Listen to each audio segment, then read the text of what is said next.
के पश्चात एक दिन अगस्त्य मुनि उनसे मिलने के लिए अयोध्या आए। वार्तालाप करते हुए लंका युद्ध का प्रसंग छिड़ गया।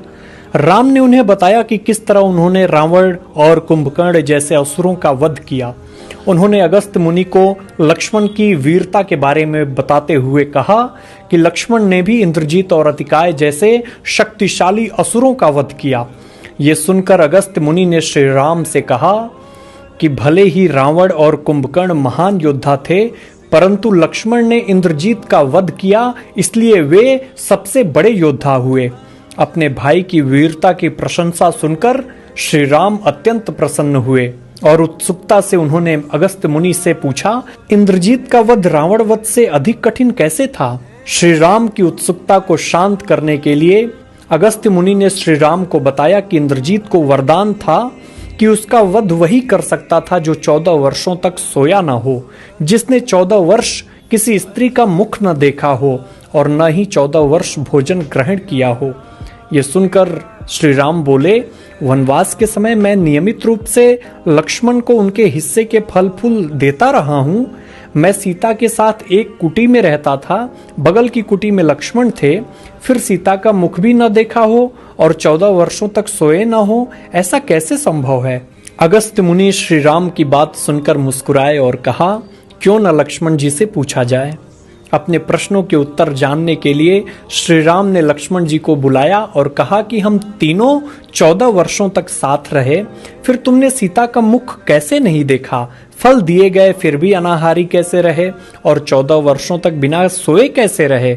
लक्ष्मण जी ने श्री राम को बताया कि मैंने कभी सीता माँ के चरणों के ऊपर देखा ही नहीं। आपको स्मरण होगा जब सुग्रीव ने हमें सीता माँ के आभूषण दिखाकर पहचानने के लिए कहा, तो मैं उनके पैरों के आभूषण के सिवाय कोई और आभूषण नहीं पहचान पाया था।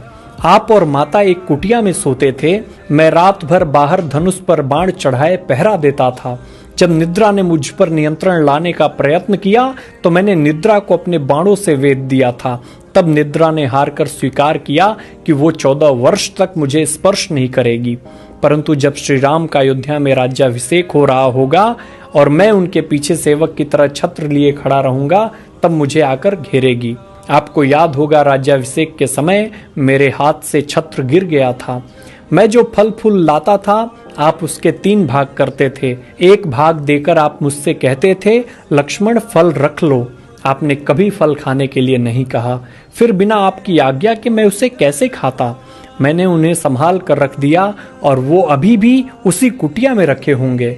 श्री राम के कहने पर लक्ष्मण जी चित्रकूट की कुटिया में से उन सभी फलों को टोकरे में रखकर ले आए और दरबार में रख दिया। जब फलों की गिनती शुरू हुई तब उसमें देखा कि 7 दिन के हिस्से के फल नहीं थे। उन 7 दिनों के हिस्से के फलों के बारे में लक्ष्मण जी ने बताया कि उन 7 दिनों में फल आए ही नहीं थे। वो इस प्रकार है, जिस दिन हमें पिताश्री के स्वर्गवासी होने की सूचना मिली हम निराहारी रहे। जिस दिन रावण ने सीता माता का हरण किया उस दिन फल लाने कौन जाता? जिस दिन समुद्र की साधना कर आप उससे राह मांग रहे थे, जिस दिन आप इंद्रजीत के नागपाश में बंधकर दिन भर अचेत रहे, जिस दिन इंद्रजीत ने मायावी सीता को क्षति पहुंचाई थी, हम शोक में रहे। जिस दिन रावण ने मुझे शक्ति मारी और जिस दिन आपने रावण वध किया, इन 7 दिनों हमने भोजन नहीं किया। विश्वामित्र मुनि से मैंने एक अतिरिक्त विद्या का ज्ञान लिया था, बिना आहार किए जीने की विद्या। उसके प्रयोग से मैं 14 साल तक अपनी भूख को नियंत्रित कर सका, जिससे इंद्रजीत मारा गया। भगवान श्री राम ने लक्ष्मण की तपस्या के बारे में सुनकर उन्हें हृदय से लगा लिया।